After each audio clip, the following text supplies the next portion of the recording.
Hi. Learning the Parsha can't aptly be summarized in a top 10 format. That's why, in an effort to encourage learning, I'm going to leave links by the numbers 10 through 1 in the description down below. That way you can see the research process that I went through. You can follow up on my sources and see for yourself how incredibly intricate and beautiful the Parsha is. But that's it for the disclaimer. Let's go on to Parsha Points to Ponder, Parshas Toldos. Number 10. Parshas Toldos opens up stating the obvious. Yitzchak is the son of Avraham. Well, duh. So why does the Torah repeat this idea? We already know that. There are a lot of different answers to this question, but the most basic is that people didn't believe that Avram and Sarah could have a son at such an advanced age. So to assuage any suspicions, the Torah dedicates the first pasuk to stating that Yitzchak was in fact the biological son of Avraham. SP, you are the father. Number 9. Yitzchak and Rivka were married for 20 years, and they were still childless. Now, if you're noticing a pattern, all of the Avos and Imahos had problems with fertility. And that's an incredible discussion that could be searched more in depth by following the link down below for number 9. But the basic answer is that because the patriarchs and matriarchs were so beloved by God, He wanted to give them life situations that would encourage their prayer. For them to realize the koach hatfilah, and for Hashem to hear the prayers of the tzaddikim. Number 8. There's a wrestling match in Rivka's womb. Wow, that sounded much different out loud than it did in my head. Chazal teach us that even before Yaakov and Asaph were even born, they had strong inclinations in completely opposite directions. Whenever Rivka walked by a place of learning, Yaakov would struggle to get out. And whenever she walked by a place of idol worship, Asaph would struggle to get out. And this makes me wonder, did Asaph really get a fair break? Because it seems that before Asaph was even born, he was evil.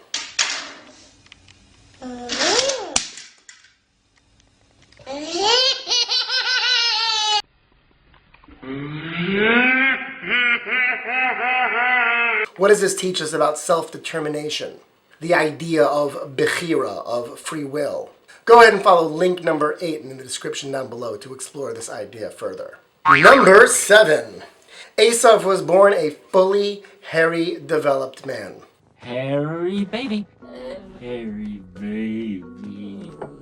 What does that even look like?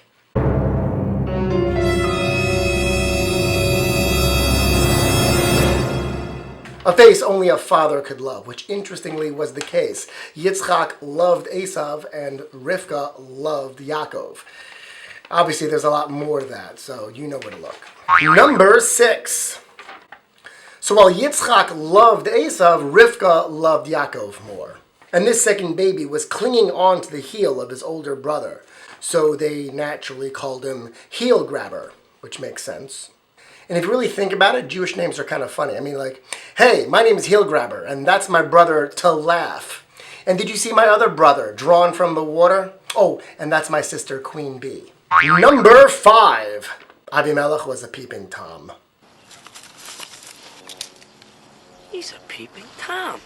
Yitzchak lies to Avimelech and says that Rivka is her sister, much like his dad did with Sarah. But Avimelech figured out exactly what was going on by being a peeping Tom and seeing Yitzchak and Rivka acting like husband and wife.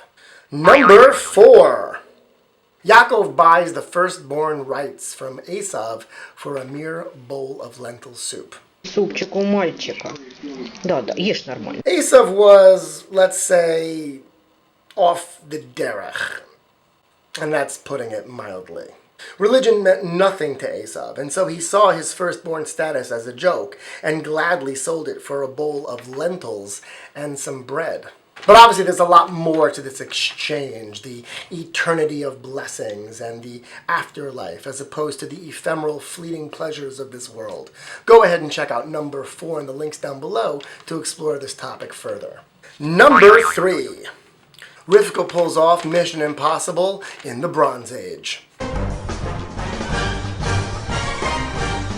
Rivka saw past the facade that Asaph put in front of Yitzchak, and so she concocted a plan to have Yaakov get the firstborn rights by disguising himself as his older brother.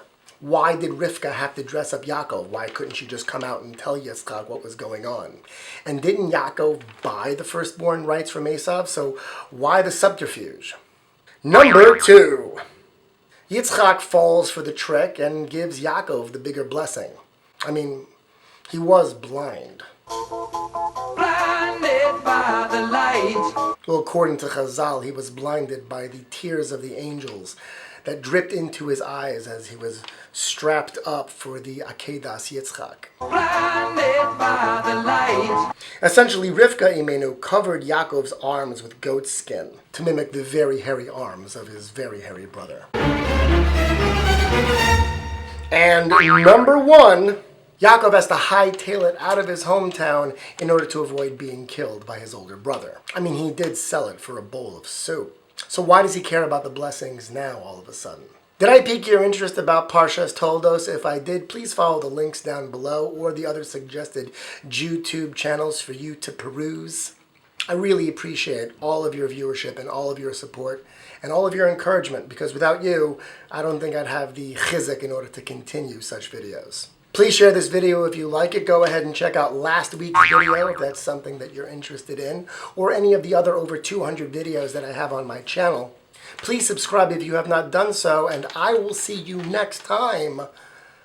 Be'ezras Hashem.